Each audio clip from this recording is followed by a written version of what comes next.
नमस्कार, न्यूज़ वाले में आपका स्वागत है। उन्नाव में कथित तौर पर स्कूल की फीस न जमा कर पाने के कारण स्कूल द्वारा प्रताड़ित करने पर एक छात्रा की संदिग्ध परिस्थितियों में मौत हो जाती है। परिवारजनों की तरफ से स्कूल प्रबंधन के खिलाफ एफआईआर कराई जाती है और इस मामले में अभी तक कोई भी एक्शन नहीं लिया गया है। हम मौजूद हैं पीड़िता के घर में, जो वो बच्ची जो अब इस दुनिया में नहीं है, उनके माता पिता से बात करने के लिए न्यूज़ वाला की टीम आई है। इस वक्त बहुत दुखी हैं, उनके दुख को हम कम नहीं कर सकते, फिर भी बात करेंगे, उनकी आवाज़ उठाएंगे और क्या कुछ घटना घटी ये जानने की कोशिश करेंगे। माता जी मौजूद हैं। माता जी, घटना बताइए, क्या हुआ था उस वक्त? ये स्कूल गए, स्कूल से हम घर में ही नहीं थे। हम जब घर आए तो उसको बेहोशी हालत में पाए। कहीं ना कहीं फीस को लेकर कुछ चल रहा था स्कूल से लगातार फीस, क्योंकि कोरोना के समय में बड़ी दिक्कतें तो थी। हम एक दिन पहले गए थे। तो आप एक तब दिन जब पहले गए थे उस दिन क्या हुआ था? उस दिन हम सर प्रिंसिपल सर कार्यालय सर से बात की थी।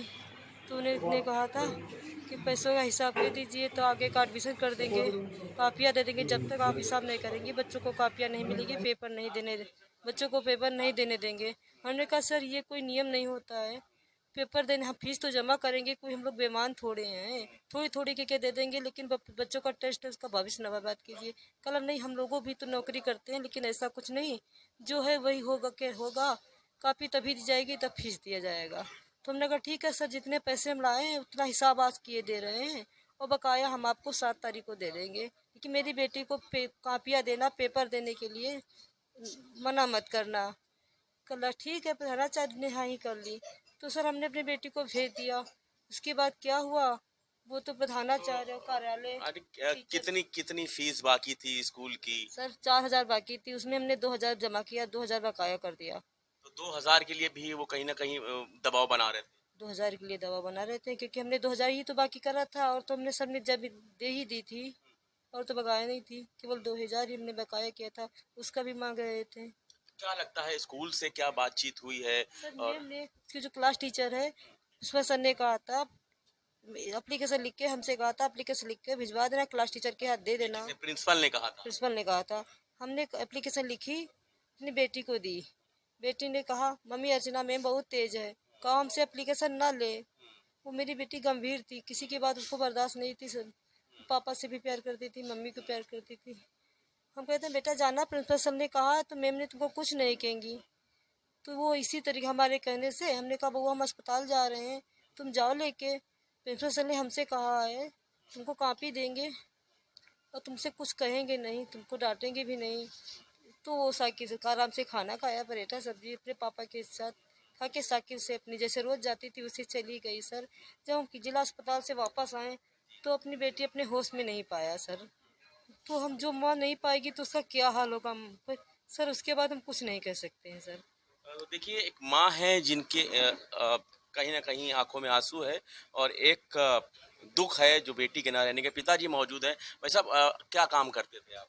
हम शराब फैक्ट्री में काम उसमें तम्बाकू वाले में काम करते हैं। ये पास ही में है, जहाँ रहते हैं उसके पास ही में है। तो कहने लगे पापा अब देखो मम्मी हमको भेज रही हैं। हम कहाँ बेटा चली जाओ, एप्लीकेशन लिए जाओ। बात तो कल हो गई, आधी जमा हो गई है, लेकिन कहने लगी, रोने लगी। एक बार कहने लगी पापा हमारा ये मन नहीं कर रहा कि हम स्कूल जाए, क्योंकि वो वहाँ हमको टॉर्चर करेंगे फीस के लिए। कौन टॉर्चर कौन करता है वहाँ पे? एक कौन मैम रहे बता रही है, अर्चना मैम।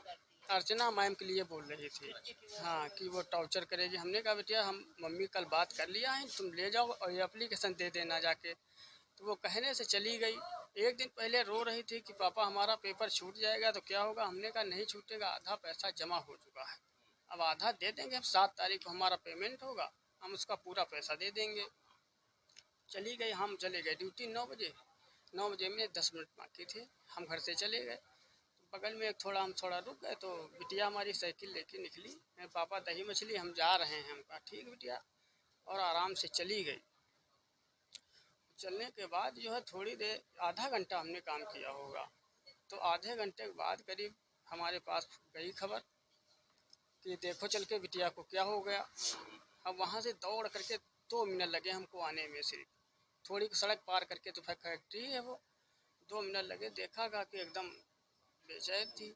हमने ऐसे करके उठा लिया इसको, इसके छाती में लगाया, बिटिया बिटिया करके। हम और एक लोग थे मोहल्ले के, तो उन्होंने तुरंत ही रिक्शा लाए रोड पर आपको से। क्या लगता है जिस तरह से 4,000 रुपए फीस की बात थी, जिसमें से 2,000 रुपए आंटी ने जमा भी कर दिए, 2,000 रुपए को लेकर उस पर दबाव बनाया गया, उसको बातें सुनाई गई? बातें सुनाई गई, वो उसको टॉर्चर ये किया गया, बहुत ज़्यादा किया गया। कि अभी हमने एक उसकी दोस्त थी लड़की, उसने अभी हमने बात किया उससे, कहना कि अंकल जी उसको इतना टॉर्चर किया गया था कि वो बता रही थी कि मेरी बेइज्जती इतनी की जा रही, कुछ कहने को लिए नहीं। उसी गुस्से में कल अंकल जी वो साइकिल उठाई और चुपचाप घर चली गई। अब बेटी तो आपके साथ नहीं है, आपने स्कूल प्रशासन कहीं ना कहीं प्रिंसिपल के खिलाफ एफआईआर लिखाई है आपने, जी सर। तो उस पर क्या कार्रवाई अभी तक? अभी कार्रवाई तो सर कुछ नहीं हुई है। क्या चाहते हैं पुलिस तो यही आप कह क्या रही थी, चाहते हैं अभी? पुलिस को देखना वहाँ चाहिए था, वो हमारे ऊपर जबरदस्ती बना रही थी कि पुलिस क्या आपके ऊपर जबरदस्ती बना रही है? जल्दी तुरंत इसको ले जाइए, तुरंत इसको संस्कार करिए, ये कर रही थी। कहीं कह रही जहर खाया है, कहीं कह रही ये काली हो गई है, ऐसा कुछ नहीं था सर। पोस्टमार्टम रिपोर्ट में क्या कुछ आया, आपको दी गई पोस्टमार्टम रिपोर्ट? अब ये बात तो ये लोग बता सकते हैं भैया लोग, हम तो बेहोश थे, हमको नहीं है मालूम था क्या रिपोर्ट में दिया गया क्या नहीं। अब आप चाहते क्या हैं? मीडिया आपके साथ में है, कहीं ना कहीं और भी तमाम संगठन आपके पास आ रहे हैं, आप क्या चाहते हैं कि बेटी को इंसाफ मिले? कौन दोषी है इसमें, दोषी कौन है? अब दोषी सर क्या हम बतावें, दोषी वही लोग हैं और कोई नहीं है। और हमारी बिटिया के अंदर कोई ऐसी चीज़ नहीं थी कि वो कुछ खा ले पी ले, ऐसा हम मान ही नहीं सकते हैं। हमारी बिटिया अगर आप 1 मिनट देख लेते तो कहते हैं कि बिटिया के अंदर कितने अच्छे गुण थे।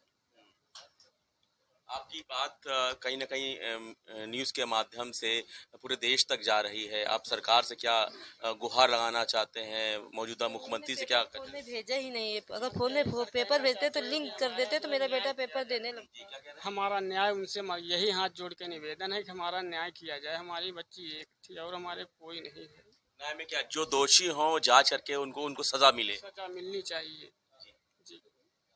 तो देखिए, ये अभिभावक हैं, इनका दुख बहुत ही ज़्यादा है, शब्दों में बयां नहीं हो सकता है कि एक बच्ची, प्यारी सी बच्ची, और कहीं ना कहीं मेहनत मजदूरी करने के बाद वो उसको पढ़ा रहे थे और मात्र 2,000 रुपए जिस तरह से बात की जा रही कथित तौर पे, कहीं ना कहीं वो जमा ना कर पाने की वजह से प्रताड़ना उसने झेली और आज इनके साथ नहीं है। एक बड़ा सवाल उठता है जहां पर शिक्षा जो एक कह सकते हैं अधिकार है, हर एक इंसान का अधिकार है, उसको लेकर अगर इस तरह के मामले आ रहे हैं तो कहीं ना कहीं सोचने का विषय है। और अब उम्मीद है तो सिर्फ और सिर्फ इनको इंसाफ का। विजुअलिस्ट लक्ष्य निगम के साथ सलमान शफीक, न्यूज़ वाला, उन्नाव।